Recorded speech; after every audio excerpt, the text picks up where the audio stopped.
again, we're going to go File, Open, and we're going to open up the graphics template, and we're going to open up the football player.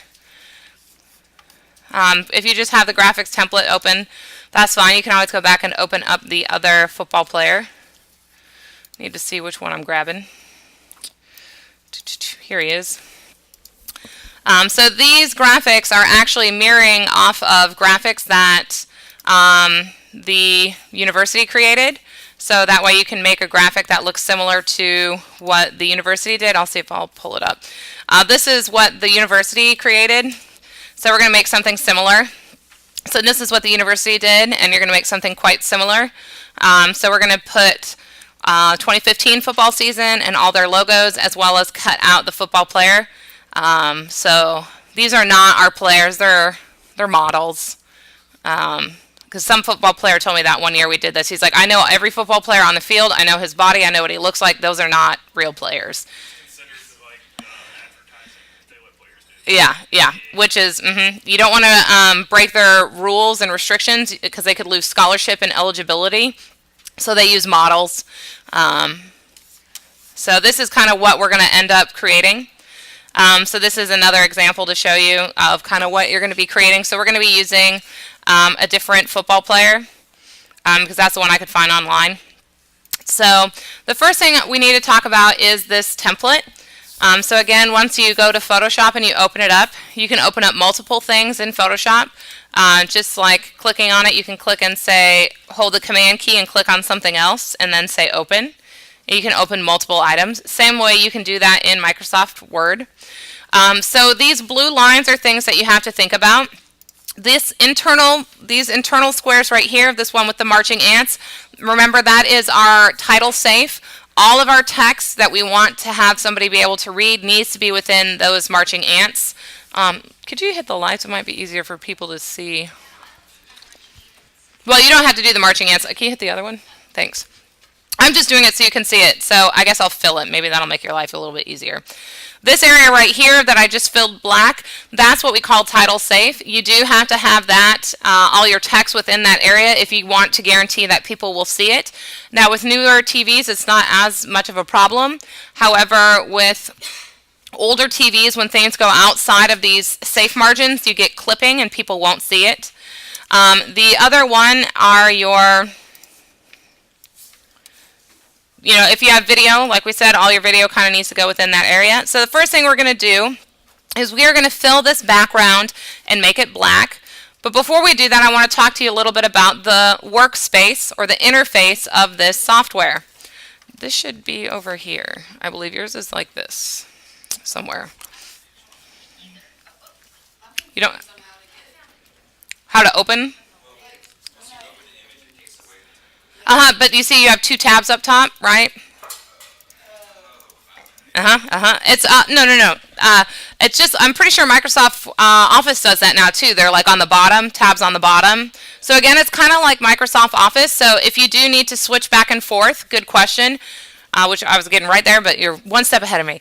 You can click on these two tabs to go between them. So we're going to talk about the workspace before we actually get into it. One tab. So if you need another one, you can go File, Open, and then click on the template, and then open up your template, and then you can have both tabs. You can have a lot of tabs open, but we're only doing a couple right now to make your life a little bit easier. The history is just a window that if you go up to Window History, it'll show you what you've done. So that's exactly what I was just about to talk to you about is this workspace. If you go up to the top, you'll notice that under Window, you have Workspace. And that's the same like you have in Final Cut, Adobe Premiere, and other software. Depending on what you're doing, you can actually have certain things visible or not. Like if we're doing photography, it's going to open it up and make it look more like what you would use for photography. We're not going to use a lot of text or shapes or weird things like that. If you go to Workspace and you say Typography, typography is text, so it's going to open up and give me a lot of text options for if I was designing a poster or things like what I would do in PR production in the summer.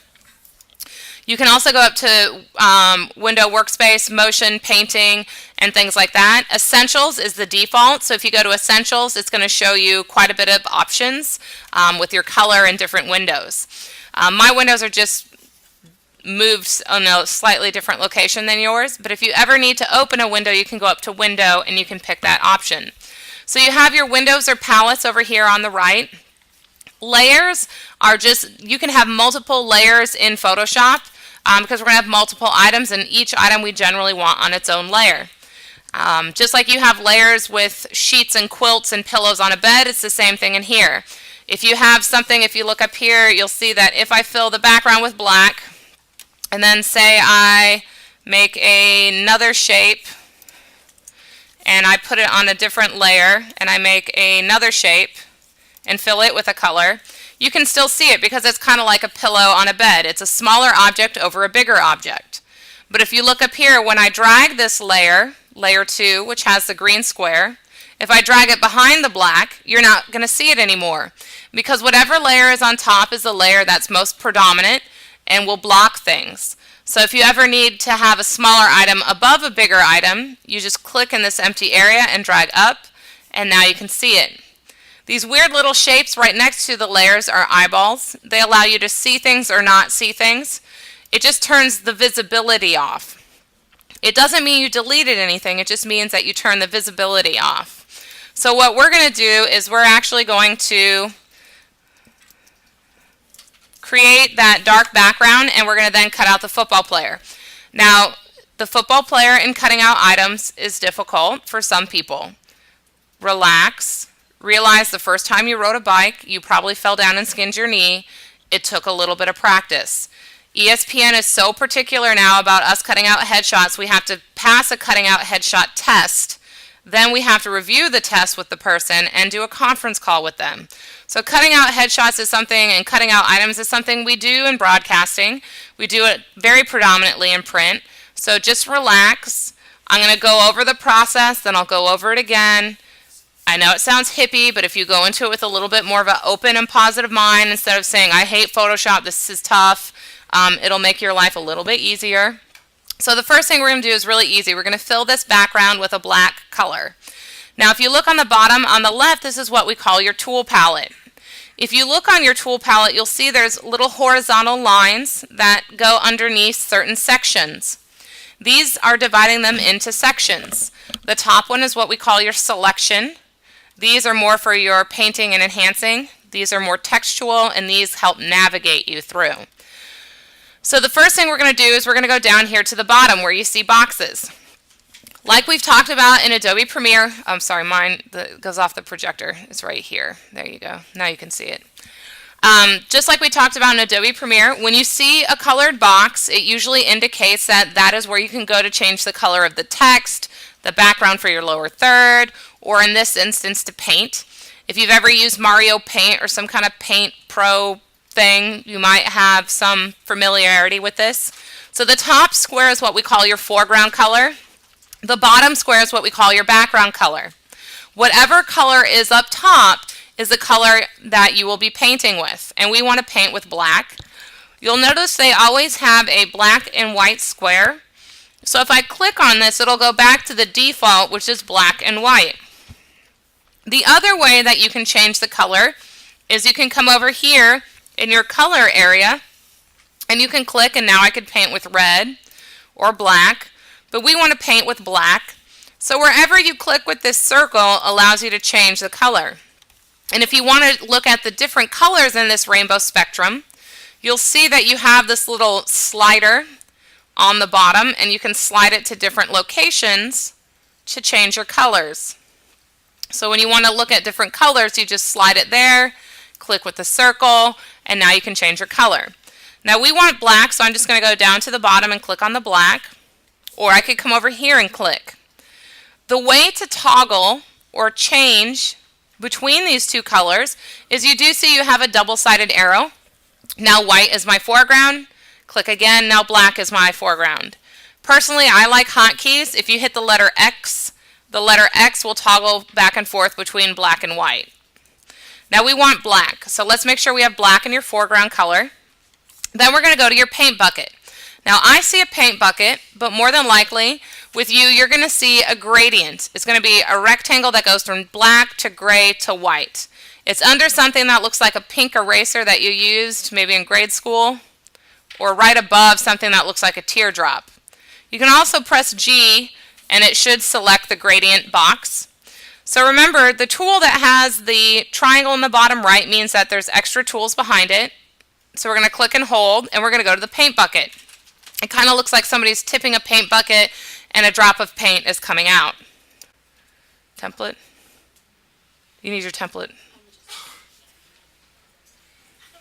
Just did you download the template? You just remember you just click between these two tabs? So go File, Open, and then open up the graphics template. There's two templates. There was two online because I know some people had a problem downloading one template and some people had a problem downloading the other. The squares? No, the squares just means there's nothing there. White just means there's white there. You want that one, but you also need the graphics template that you downloaded from the internet. So go to File, Open. If you haven't, if you download it, you should just be able to go to File, Open. I think you're not in Photoshop. Are you in Photoshop? Oh, okay. And then File, Open, and then your graphics template. If you didn't download the graphics template, you'll need to grab that from the internet. All right, so some people said they were able to download the PSD, so you're going to want to download that file. PSD? PSD stands for Photoshop Document. Generally, that means that you have multiple layers within Photoshop and that the item was created within Photoshop. We're just going to click once with the paint bucket, and now you have a black background. Super easy. Save, because you want to save it. Paint bucket, remember, like I said, is behind the thing that looks like a rectangle with a gradient. It goes from black to gray to white. Or if you hit the letter G, as in gradient, it'll select that box. But remember, the tools that have this little triangle in the bottom right, you have to click and hold on that, and then the paint bucket's right behind it. So click and hold on that rectangle that goes from black to gray to white, and then click on your paint bucket, and then click once in the empty area, and it should paint it black. Perfect. Now, if you have something selected, it will only paint inside the selection. So that's why we had nothing selected. I know you're going to laugh at me when I say easy after you try this, but this is an easy item to cut out. When I have to cut out people who have wispy hair or things like that, it is definitely more difficult because you have to be more fine-tuned in adjustments. So I'm going to click on the football player.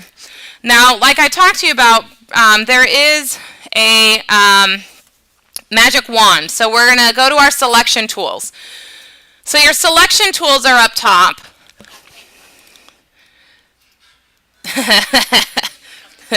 All right, so what we're going to do is if we go to your tools, you'll notice there is a paintbrush with dotted lines, a dotted circle behind it.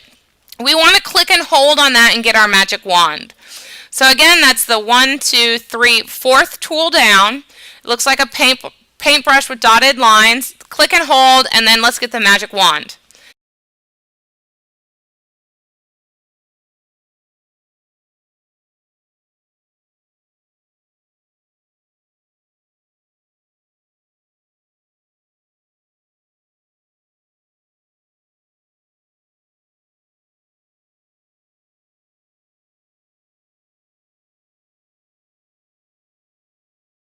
All right, so if you look up here, I'm going to show you how to do this. So I'm going to do this, and then I'm going to go back and I'm going to redo it because, again, some of you I know pick things up really quickly, and then some of you pick it up at a normal speed, and some a little bit slower. So I'll redo it. So this magic wand, what it does is it selects light colors. When I click on this area, it's only going to select the colors that are that shade. Well, I don't know about you, but I don't want to click and click and click and click and click all over this football player. That's ridiculous. Well, if we know that the magic wand selects light colors, we can click once on the white background, and you can see we've already selected majority of the football player. The only problem we've run into is that it is also selecting the white areas on his jersey and his pants and his helmet that are the same color as the white background. So what I'm going to do then is I'm actually going to use the lasso, which is right above the magic wand, and I'm going to deselect the white areas. You can use your selection tools together. So I'm going to do this, and then I'm going to go back and redo it. So you'll notice if I hold the Option key, and I put the arrow alongside his pants, and I'm holding the Option key, there's a little minus. You see that little minus? Well, I can put the arrow here and say, we're minusing this white. We're minusing this white. we're taking this out of the selection. Because otherwise, if we cut him and here I'll show you, if we cut this guy the way he is and we pasted him here, you'll notice he's missing part of his hip. He's now gotten a lot skinnier. We just deleted part of his football mask. We cut into his hip. So you have to make sure that you're getting rid of all the areas that you do need from that selection. So you can use these tools together. So again, let's do the easy part first. Let's get the magic wand. And let's click once on the white background. And now we're going to go to the regular lasso. And I know this part can be frustrating, but you know, it is important to cut him out in a nice manner. We don't want to make him too skinny or delete things. So what we're going to do is, now that we have the lasso, if you hold the option key, we need to get rid of the areas that it's selected that are white, like the shoulder pad. So let's do that part first because it's a little easier. So I'm going to hold the option key down. And while holding that option key down, you'll see there's a minus. Now I'm going to put the tip of that arrow on the tip of the edge of that shoulder pad, drag it, and make a shape, close it. Whatever is within this shape will now be minused from that white background. Because we're going to select the background only, then we're going to select the inverse, which would be the player. So right now all we're doing is cutting out the white. So again, if you click off and you click again, so if you look up here, some students will like hit their mouse and then they'll lose the selection. Well, if you go back in time, you can press Command Z, just like is undo in Microsoft Word, it will go back one step. If you need to go back further, you can go to Window History, and then you can go back to where you did the magic wand or the lasso to get back to the area that you need. So I'm going to go back to the magic wand. So I'm going to get the lasso, and I'm going to hold the option key down, and I'm going to minus all the white areas. So I'm going to circle around this white part of the helmet. I'm going to circle around the edge of this jersey. Remember, we're putting the arrow on the tip where we want the line to start. Click, hold the mouse down, drag a shape, and now we've deselected it. We're going to do the same thing up here for the helmet. Hold the option key down, click around the mask, drag a shape, get rid of it.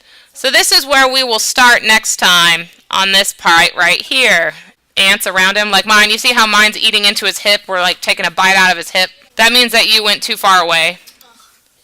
So this is where we're going to be starting next time. So you have to have all these files onto your jump drive, and we need to have them saved. So what we're going to do is let's save your graphics template since you at least have the black on there. So what we're going to do is we're going to save it as a certain thing. So we're going to go up and say File, Save As. And let's make sure this is in the folder with all your logos.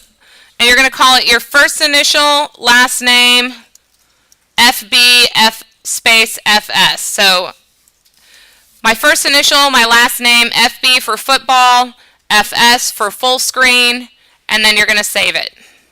Now it's going to come up as a PSD, which is what we want because it is a Photoshop document. I'm just going to put 10 a.m. in front of it because I need to know that this is my 10 a.m.